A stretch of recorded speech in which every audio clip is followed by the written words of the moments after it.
We are pleased to be joined by Todd Simon, head coach at Bowling Green. And Todd, I got to start with this, my friend.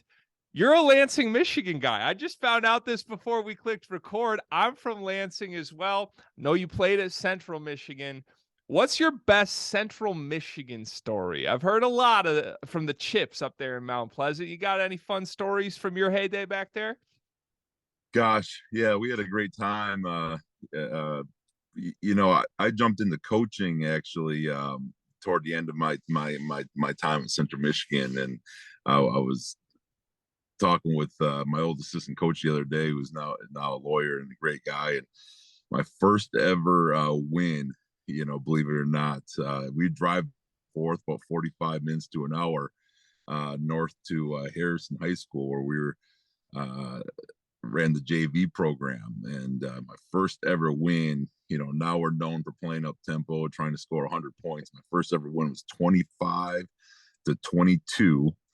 We got a lead, and we were an up and coming bunch. Let's put it that way. But so once we got that lead, we held that ball, and I was staring at that clock, waiting for that thing to end. But yeah, so that was win number one, 25-22, and look at us now. Now we're trying to score 100 every night, but it was a great time. Central's a great place, a lot of great folks up that way. Hey, you can never forget that score, I'm sure. And nothing wrong with that, by the way. 25 points was a huge success in my Catholic Youth League coaching days in Lansing, Michigan. So credit to you for that.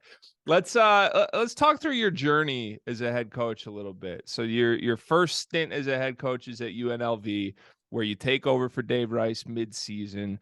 Certainly that wasn't necessarily the plan going into that year. What was that like, sort of being thrown into that as a first exposure to running a team? Yeah, I've had a little bit of a non-traditional journey. Really have, being kind of support staff early on in my career at Pepperdine and UNLV, and then going on to we got Finley Prep going. Was there for 7 years, which is kind of like a college program, but we had a lot of success there. Kind of cut our teeth, kind of learn. It's kind of a experimental developmental ground, really, is what it was. And we just lived in the gym with those guys, and then going back to UNLV. So I was only a Division I assistant for 2.5 years, and now going into year 9 of being a Division I head coach. So it's been kind of a unique journey, but yeah, being thrust in that position, it's under circumstances you don't love, because Dave's a dear friend of mine, and we're in a tricky position there. We had all kinds of adversity, but we're really proud that we won. We did it.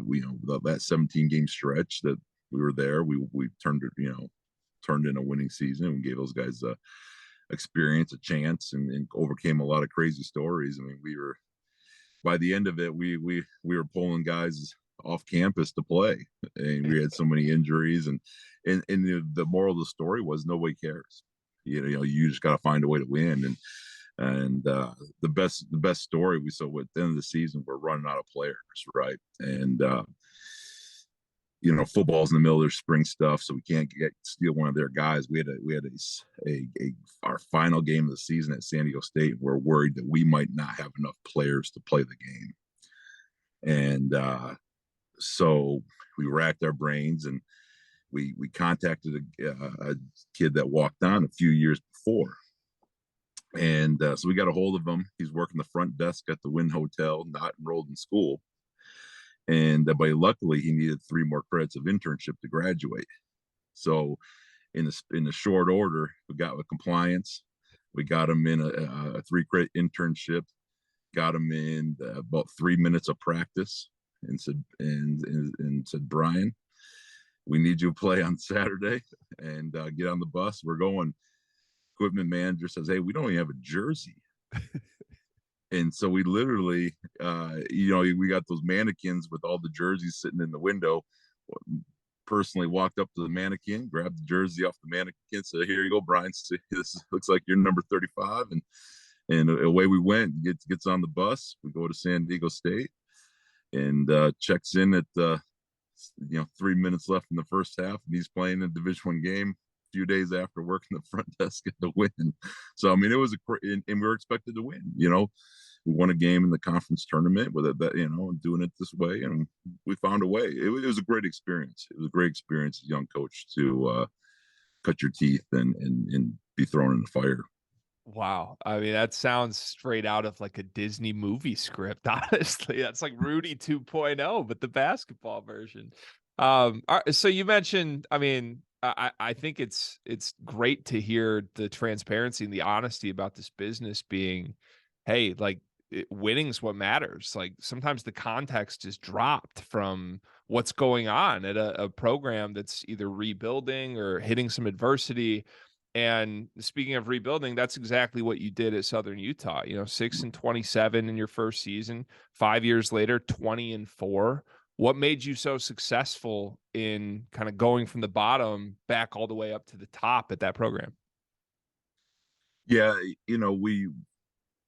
we knew what we were kind of getting ourselves into, but it was like kind of an ultimate challenge. It was hey, this is a place that hadn't won in a while. Really over a 10, 20, 30-year span, it was kind of, it was pretty slim. And so it was a challenge, and I was intrigued by it. And, we wanted to kind of see doing it our way if it was going to work. And, we were one of 18 programs that have had 3 straight 20-win seasons in the entire country. And that was more than the turnaround, the fact that we kind of kept it going over a period of time, and crossing leagues. We went to the Big Sky to the WAC. We got picked 9th, and we're in the finals, and we were a stone's throw away from winning it in regular season as well. In the last week, we're still right there. So it was a great experience because really the growth as a coach, and we went, and it was unique.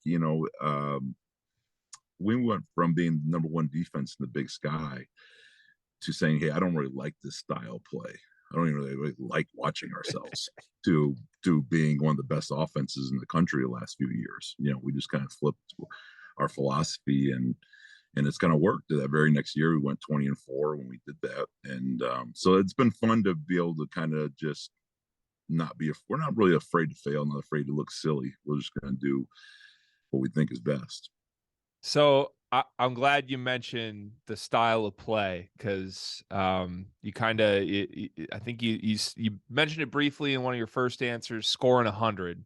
And then you mentioned the philosophy of going from a defense first team to, hey, let's score as much as we can.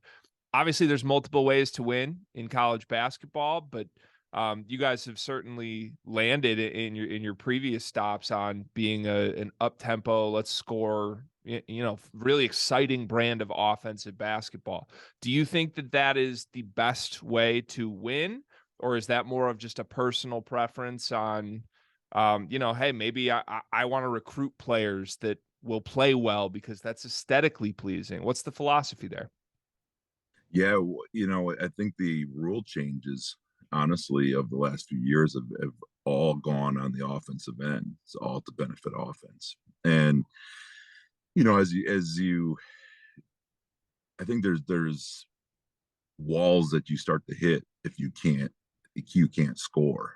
And I think and we're trying to win championships. We're not trying to just be a good team, and I think defense, and you have to get stops, right? But we'd go through 5-minute droughts where we'd be playing up tempo, and we were still up tempo back then, but it was just different. We'd get 3 stops as a kill. We'd be getting like triple kills back to back, and they'd be like, why are we not separating? We're up by 5. How is this possible? And so I just think philosophically it's I always like to kind of dictate the terms of the game. And I think when you're good offensively, you're the one that is dictating those terms, and everyone else has to make the chess moves versus what you're doing, as opposed to the other way around. So with Bowling Green, what appealed to you most about taking over this program at this specific time? Being from the Midwest, I've always had eyes back this way, but only for the right place. And a few years back when we started to kind of win, I kind of put a list in my phone. I said, here's the ones, the say yes list, and there was 5 or 6 programs on that, and and when this job came open, they kind of reached out. I was just kind of scrolling through my phone for some other stuff, and I came across that list. It said Bowling Green calls you, say yes, because they got elite facilities. I mean, we're as prime of a Midwest location as you can dream of. Hour from Detroit, we can drive to upstate New York, you can drive to Chicago. I mean, you can get everywhere, Canada, the whole thing. So it's a prime spot with great resources and a great arena. It really can be an absolute jewel of a mid-major job, and great college town, family place, 2 hours from where I grew up. I mean, it was such a unbelievable fit, and we have great people here. So that kind of sealed the deal once we realized, like, hey, we're ready to win, and we're not trying to just kind of hit singles here. We're trying to hit home runs. So once you step through the doors and the job is yours and you're sitting down at the desk, you start to look at, okay, who's actually going to step on the floor for us, right? And in this transfer portal era, I imagine that's a very difficult thing to navigate with guys with a lot of decisions to make at various levels, and especially for a first-year head coach. By my count, there were 9 seniors on last year's Bowling Green roster. You can tell me if I have that correct or incorrect, but how did you approach that as a new head coach? Is it sort of expecting a huge degree of turnover, or what's it like to try and navigate that and still put a competitive team together in year one? Yeah, we have 4 returners, and one of which redshirted last year.